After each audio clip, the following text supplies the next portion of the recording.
Hello, my name is Intan Sabrina. I am a rehabilitation physician at Hospital Tunku Ampuan Najiha, Kuala Pilah, and Hospital Jempol, Bandar Seri Jempol, Negeri Sembilan. I'm also a visiting consultant at Tung Shing Hospital, Kuala Lumpur. I would like to share with you a review paper on couplehood in dementia, a review on relationship issues faced by people with dementia and their intimate partners. These are the contents of my talk.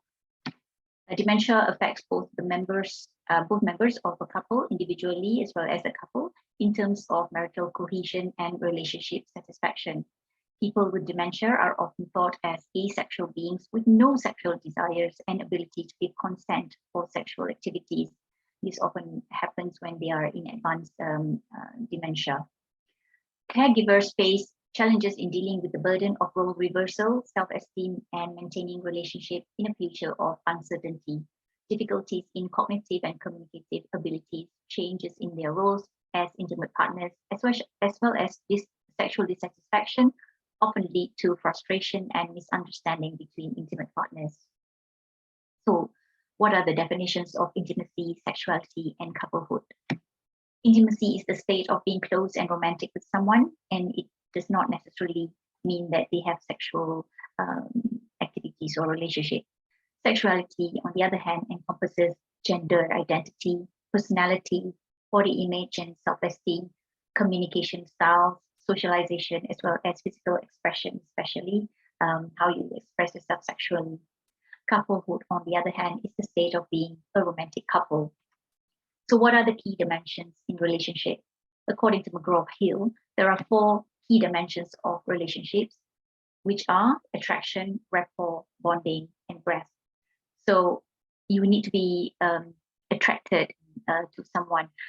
You need to like them, and you find them very stimulating, either intellectually or sexually. You have things in common and have romantic interests that you both share. You also need to have a rapport with that person. You trust that person, share secrets.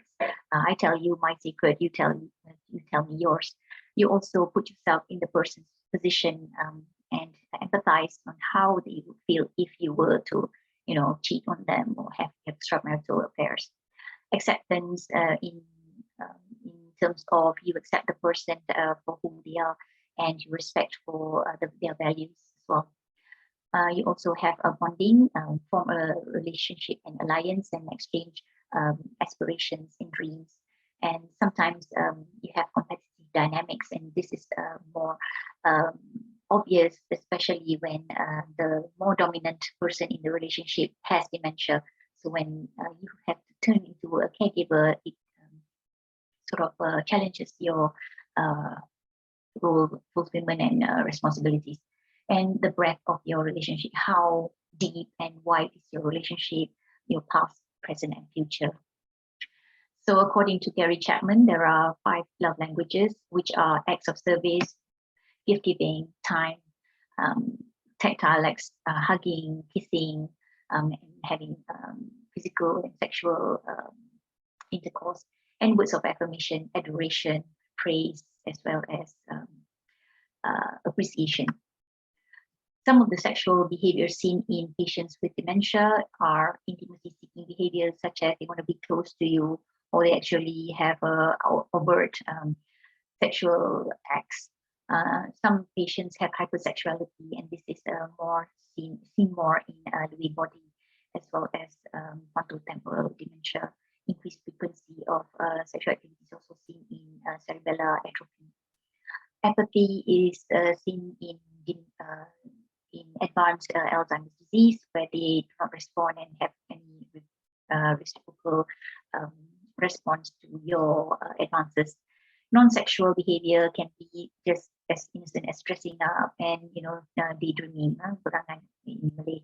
Delusional jealousy is mainly seen in right hemispheric regions, as well as Lewy body dementia.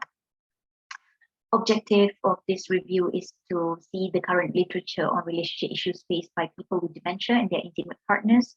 And what we see is out of 493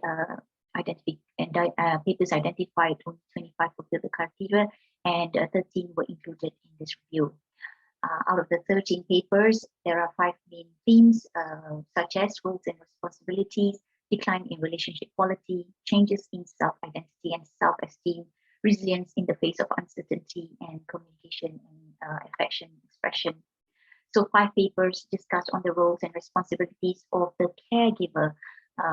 If there is a role reversal, there's a shift in the balance of power. For example, if the husband is the one who is dominant in the relationship and he ends up with dementia, the wife will have a lot of self-identity and self-esteem issues, because now she has to be the one wearing the pants in the house and have to make decisions such as lifestyle, medical, financial, and whatnot.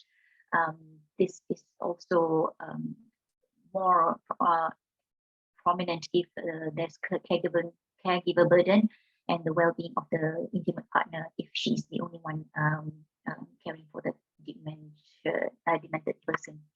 Decline in quality of relationship leads to poor marital cohesion and dissatisfaction, and may impact on both the partner's sense of identity and efforts to maintain their sense of togetherness. Like, what's the point? Am I a maid? Am I a wife? Am I a lover? Or just a caregiver? Empathy and self-esteem. So it's very difficult when you are having some romantic and sexual needs, and the person with dementia does not reciprocate accordingly.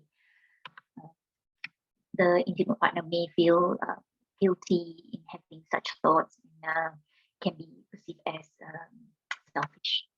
And given that dementia has, it's a very long journey, female caregivers who were less sexually satisfied reported significant higher level of stress and depression.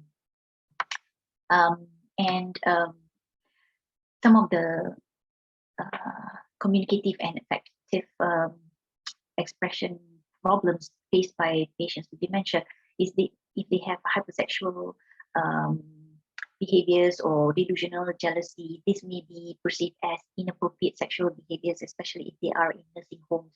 So inexperienced and untrained aged care workers may feel very uncomfortable and allergic to the doctors, who may cause unnecessary medications like antipsychotics. The change in sleeping arrangement also, for example, if they sleep in different bedrooms, or if one is in a nursing home and one is at home, that also impact on their communication and affection expression. So in conclusion, dementia affects both members of couple individually in terms of marital cohesion and relationship satisfaction, difficulties in cognitive and communicative abilities, changes in role in intimate partners, and sexual dissatisfaction often lead to frustration and misunderstanding between intimate partners. Intimate partners and aged care workers should be trained in dealing with sexual behaviors of people with dementia to avoid unnecessary medications such as antipsychotics and anticonvulsants. Thank you. I welcome all emails to drintansabrina@gmail.com. You can contact me via WhatsApp also at +6013 363 520.